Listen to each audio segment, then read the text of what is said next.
एक दफा का जिक्र है कि एक बेटा अपनी माँ के पास रहा करता था। एक दिन वो अपनी माँ को बाहर से आकर कहता है, अम्मा जान देखो मैं सेब चुरा के लाया हूँ सेठ की दुकान से। अरे बेटा, ये सेब तो बहुत ज्यादा मीठे लग रहे हैं, जब मेरे लिए भी दो और लेकर आ।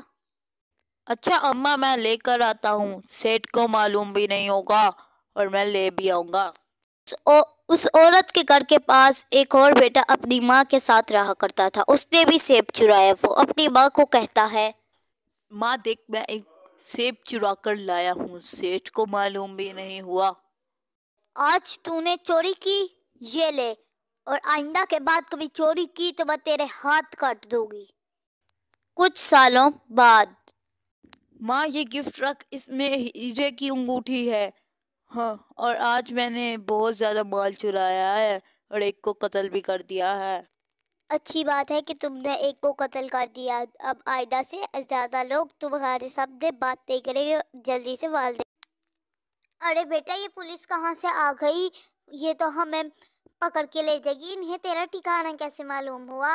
तू वही है ना जो हमारे घर के सामने रहा करता था और एक दिन तूने मुझे सेब की चोरी के लिए अपने साथ ले गया था ना। शुक्र है उस दिन मेरी माँ ने मुझे थप्पड़ मार दिया और आज मैं चोरी नहीं कर रहा हूँ बल्कि चोरी करने वालों को फांसी पे लटका रहा हूँ, यानी तुम्हारा ठिकाना फांसी है।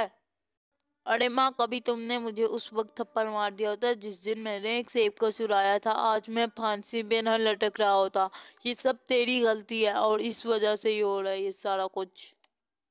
अरे मेरे बेटे को कहाँ लेकर जा रहे हो? छोड़ दो उसे, छोड़ दो। मैं उसे कभी थप्पड़ मार देती।